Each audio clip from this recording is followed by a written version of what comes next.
Hi everyone, this is AJ and welcome back to the channel and welcome to a new movie review. I'm going to be reviewing the new Christmas film Silent Night. So let's talk about it.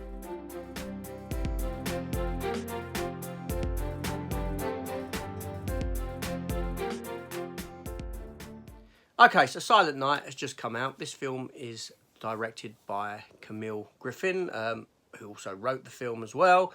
The film stars Keira Knightley, Matthew Good, who you would have seen in stuff like The Imitation Game, Watchmen, the film Watchmen, things like that. It also stars Roman Griffin Davis.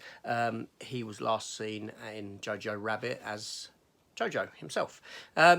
So this film is okay. So the film is set on Christmas Eve.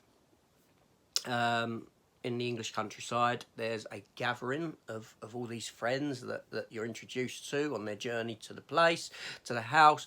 The characters played by Keira Knightley and Matthew Good, Nell and someone, I can't remember the name, they've initiated the party and everyone comes together. But the thing is, everyone's going to die, essentially. That's the sort of crux of the film.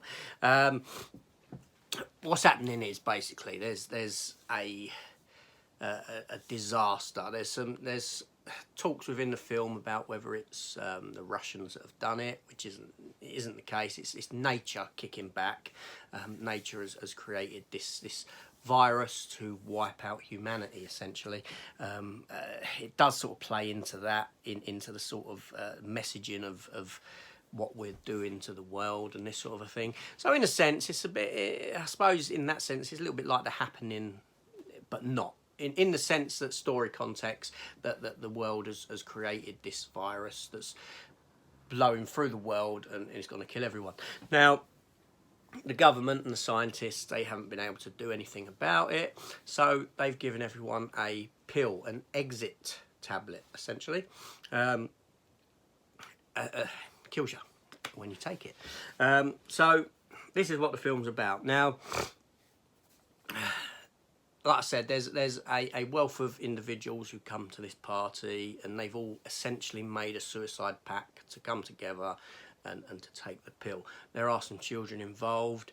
Art, Jojo Rabbit, he's the primary child.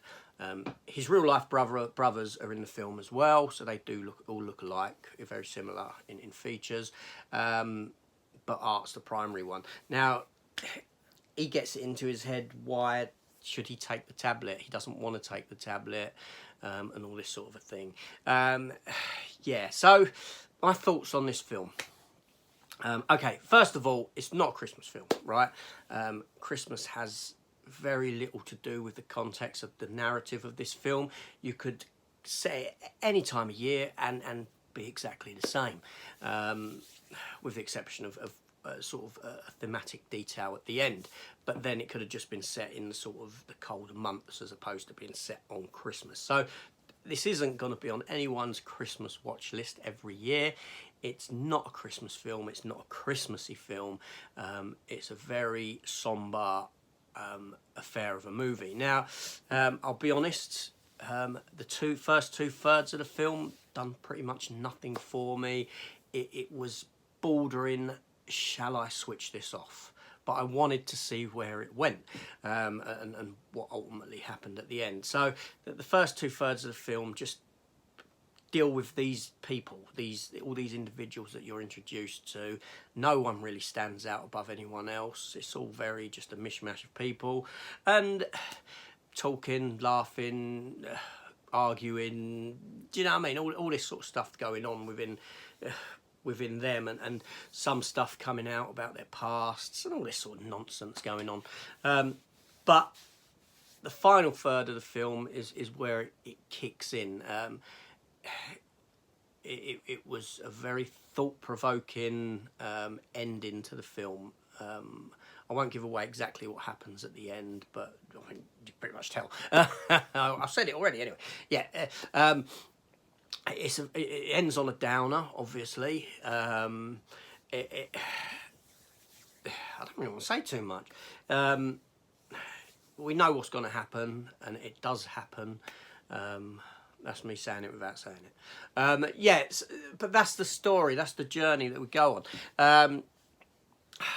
It's a film of two halves for me. It's a film of, like I said, you know, on the one hand, I came out and it was a very thought-provoking, effective ending. So much so that last night when I slept, I had dreams that were... This film's obviously playing around in my mind because I had dreams of a similar sort of ilk, shall we say. So it had an effect in that sense, which is wonderful when a film can do that to me. You know, I love it. I love that thought-provoking, that emotional connection, that emotional feeling to an ending of a film. But the first 2/3 of the film, I could just scrap, you know. So it's very, very, you know. Would I recommend you watching this? I'd recommend you giving it a try.